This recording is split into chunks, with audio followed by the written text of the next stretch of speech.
The cradle began to hum, and gravity buckled like a knee. Mara hit the deck, teeth biting her tongue. Lights strobed red across the vault. Cables snapped like whips. Her cum crackled with a dozen voices, but her name cut through first. "Mara, shut it down!" As if anyone could shut a storm, she crawled toward the pedestal. The thing on it looked simple, like a crib carved from pale stone. Its curved ribs held nothing. No blanket. No child. Only a haze like breath on winter glass. Yet its song rolled out slow, heavy, and the whole station rocked to the beat. The first barge outside drifted off orbit. The second followed, metal birds asleep on invisible wind. Through the window, the planet's rings wavered like silk. "Security breach?" Captain Giro demanded. "Not a breach," Mara said, choking on copper. "It's calling." To her, it felt like pressure behind the eyes, like hands at the back of her head, gentle and firm. She had trained for cold relics and angry relics. This one was different. It felt like love, and that terrified her more than teeth.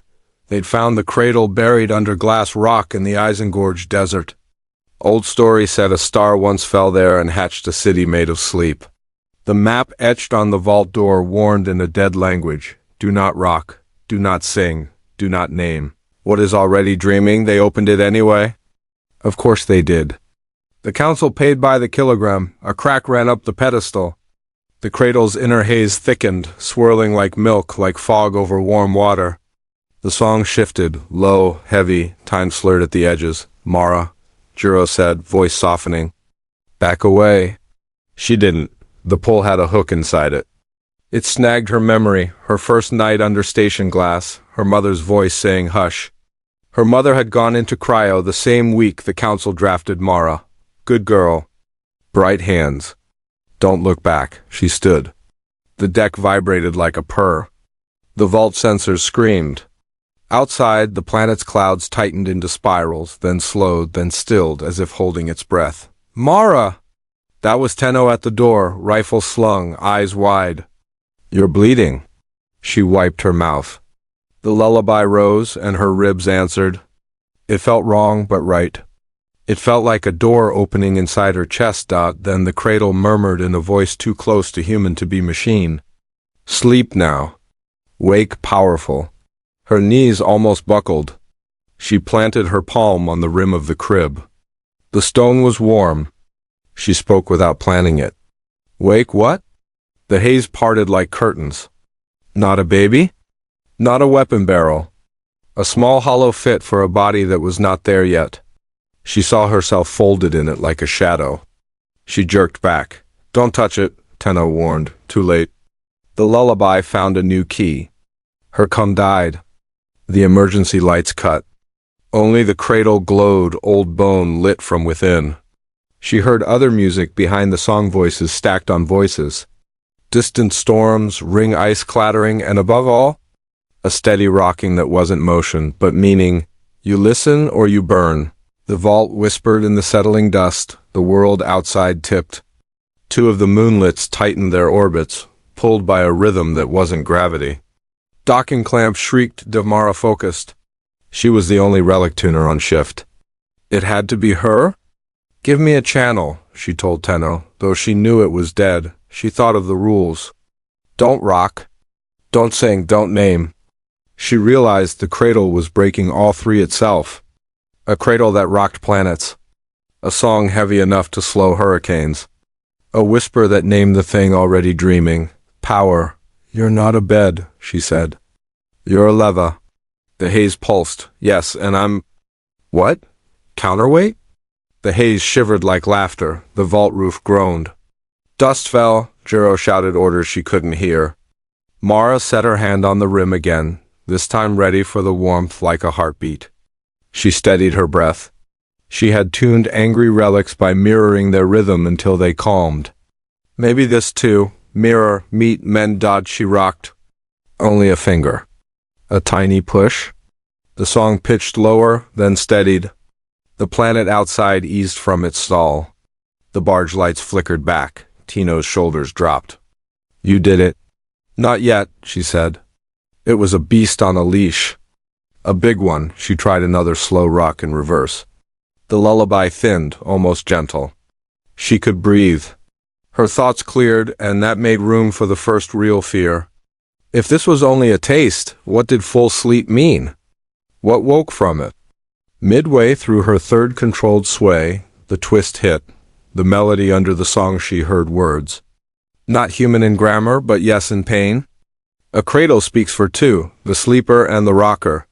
The rocker is never outside.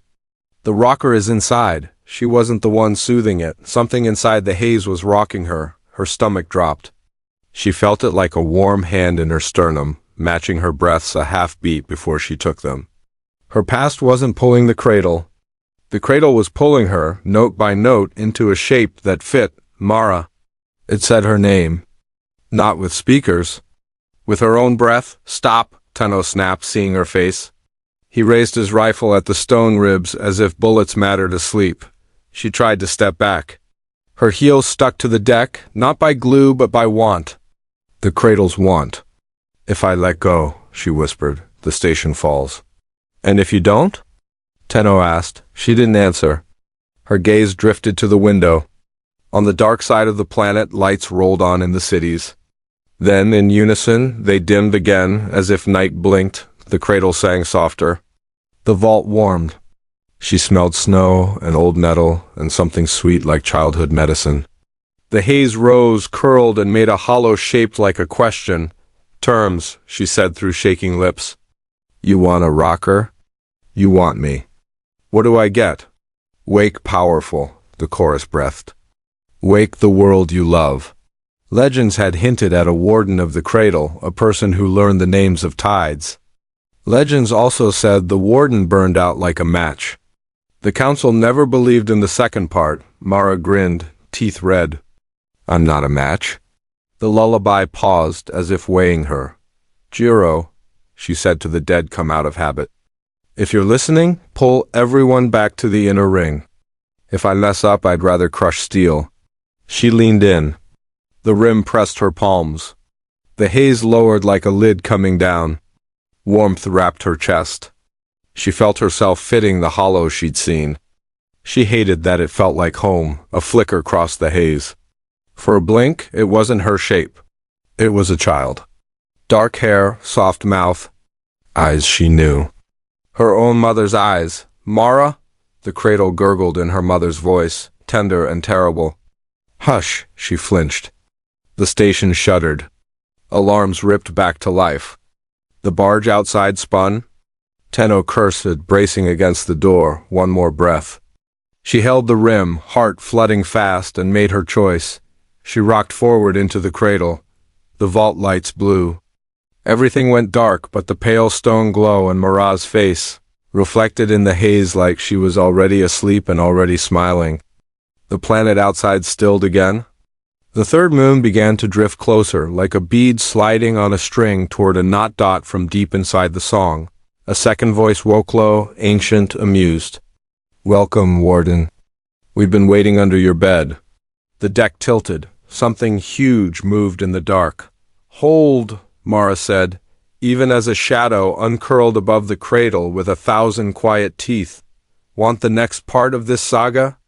Tap follow so you don't miss the drop.